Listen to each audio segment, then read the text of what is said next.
Hello, hopefully the sound is working. Welcome to Maven's Musings.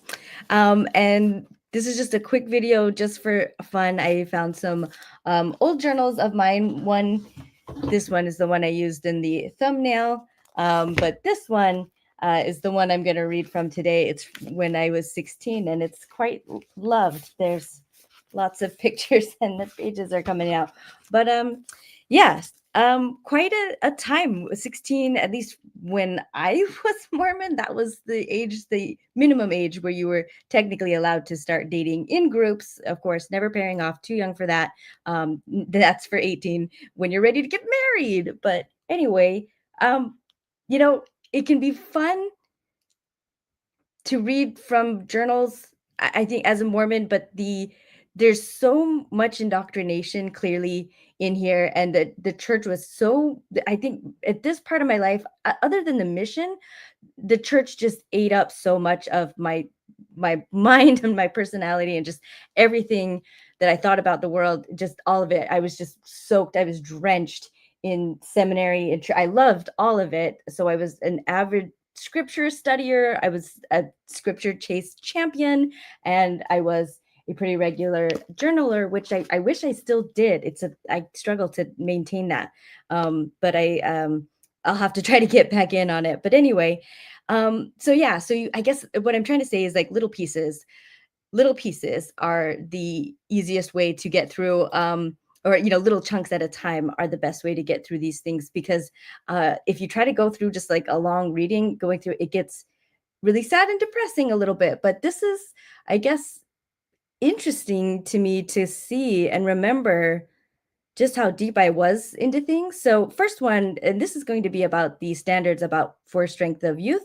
That's a pamphlet that was full of basically not rules, like hard rules per se, but standards for everything from dress and grooming to music to friends, basic, like everything that the church wanted to control about you as a teenager, I guess, and represent correctly. So yeah, that was all in a pamphlet. Of course, intimacy, necking and petting, that was something that was in there that, of course, no one ever knows what that is. And so, or at least at our age, I had no idea, but all that kind of stuff. So this is a date that I went on, and we here turn the page to find the where is the date? Just so I can kind of have an idea. Boy, this was a really long. This is one of the first article entries. Okay. Okay, so I'm guessing I probably got this journal for Christmas because this entry is dated December 26th, 2002. So that's why it's so long. I'm giving like a huge background story. But okay. Anyway, so I'm going to use a code word. Thanks for jumping into the chat, Jean. So I'll just change my friend's name just because I don't know if it matters, but just in case.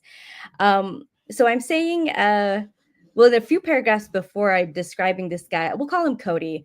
I say up until recently, he wasn't very strong in his testimony. And he's had a few experiences in the past few months. He was getting ready to go on a mission. That's why I'm 16 and this guy's 19. So he's had a few experiences in the past few months that have straightened him out. He's a really good guy. After a while, I went to his house. I figured I should leave after being there a few minutes because I want to be sure I'm following the standards of the church. This guy, Cody, walked me to my car. He held his arm out for a hug, but it caught me off guard as I wasn't expecting it. I'm just so innocent and 16 and just newly able to date now. Um, uh, let's see. It caught me off guard, and I just stood there and stared at him for a moment or two before I stiffly stood next to him with my arm behind his back and his arm around my shoulders. There's a big height difference. There usually is anyway, but with him especially. Anyway, so yeah, my arm behind his back and his arm around my shoulders. So stiff side hug. That's what I went for. I say I stared straight at the ground before taking my arm away. I smiled at him and got into my car and drove home feeling dumb about the way that I reacted.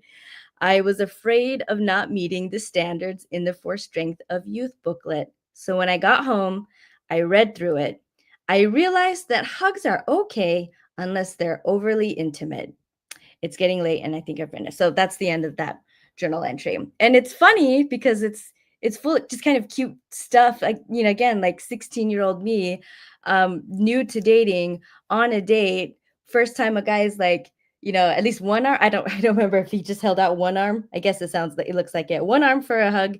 And then just like being in that moment of like, oh, what do I do? And I guess even just that naivety of even knowing how like your body like fits with another person, and I don't mean that sexually, but just having the comfort to actually touch somebody else, even in a very like platonic way, that was still like really new to me.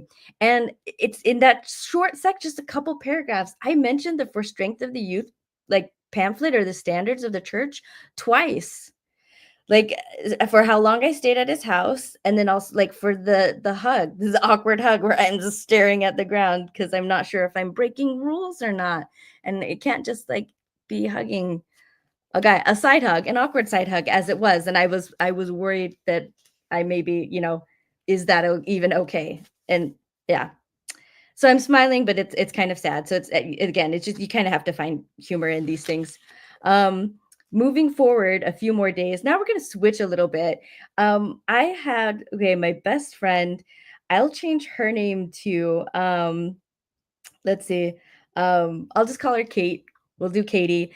Um, so she was developing a little crush on someone that I did not approve of, and I guess we'll go get into it. So I'm recapping the week. I say that Sunday evening I talked on the phone with Katie. She's having a really hard time right now because she likes a non-member guy. She's making everyone worried about her, including myself. Like this was a friendship, and it was a crush for her, but still, I don't know who I'm talking about with everyone. Maybe like her parents also were included in that. Or maybe it was just me and maybe I was just being dramatic and like exaggerating as a teenager. Anyway, um, she's making everyone worried about her, including myself. We had a real long talk, and I told her that he didn't have any of the qualities that are important. He doesn't have the gospel. He doesn't have the priesthood. He doesn't have all the values that we are taught. She was crying, but we both agreed that she was getting too involved. He was all she ever thought about, and she's still that way. Funnily enough, she's actually, I keep moving. This looks like a bruise, but it's actually hair dye because I dyed my hair and I dripped some of it. So no bruising, no injuries here. Don't worry. But she actually, and again, this is 20 years ago now.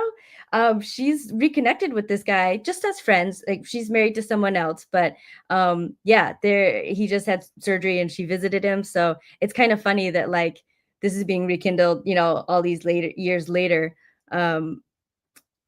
When like, oh, I had feelings about this guy, but they were very different than the feelings that she had, I guess.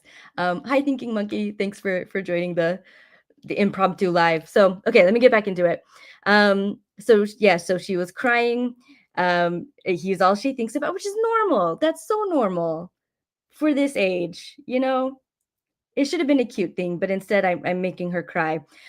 Let's see. I went to her house after work today and she was telling me about his emails and how she wanted to ask him to a combined activity, and she was afraid of him saying no. And I actually go on to explain a combined activity just in case somebody's reading this years later who doesn't know Mormonism, but it was just basically a co-ed activity, mutual, where I guess because the guys usually were in scouts. They had scouts, and then of course we had our like baking cookies and how to iron young women activities. But anyway, the combined activity was going to be males and females. And I think that actually didn't happen till later. So let's see. Skipping ahead. Here we go. Okay, so now January 13th is where we're at. Okay, in 2002. I say Katie is confused. And I'll go ahead. I'll just keep this guy's name because it's John. It's John. His name was John. So Katie is confused. It's because of that guy, John. she said she's had the impression to change her classes, but she doesn't know what to change them to. I think she knows why. To get out of her class with John. That's what I'm thinking, like what her, spiritual impression is about changing her class schedule. This next part's, oh, it's so hard. Okay. Oh, it's so cringy. Katie is an innocent and pure daughter of God. When she sees evil, she flees the other way.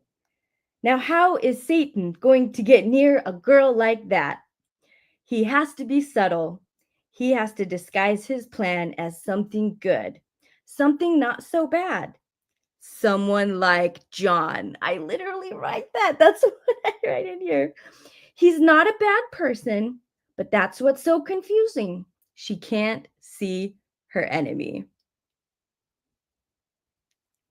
So yeah, that's Maven at 16. Um I'm kind of a little bitch, I think. And I clearly, yeah, I did.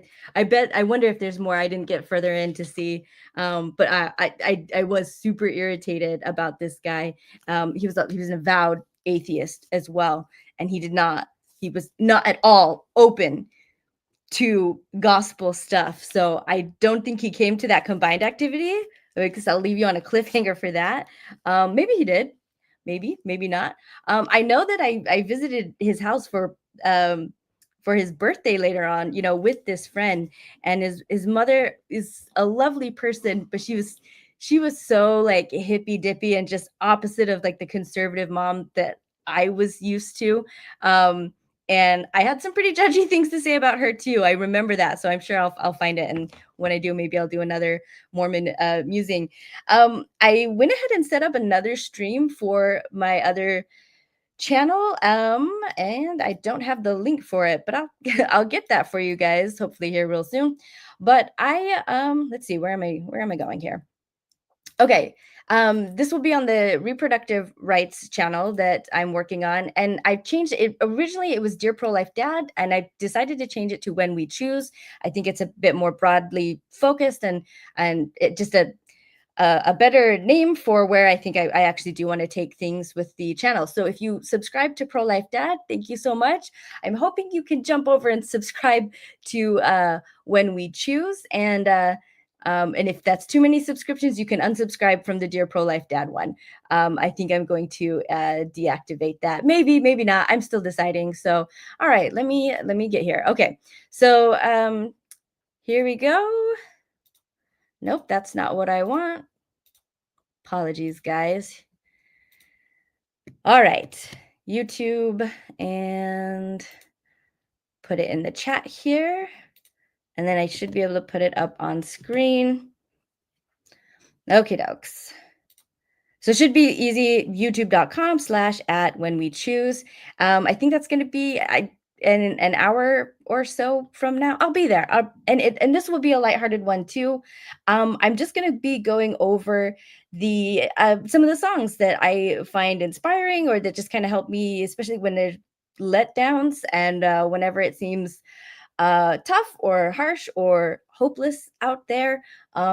There are songs that can really help me, I guess, get in the mood or um, kind of like feel more powerful, like feel like I can make a difference. So let me see if I can actually share this screen here. I do appreciate the thumbnail that I made. So hang tight with me, guys. 1 second here.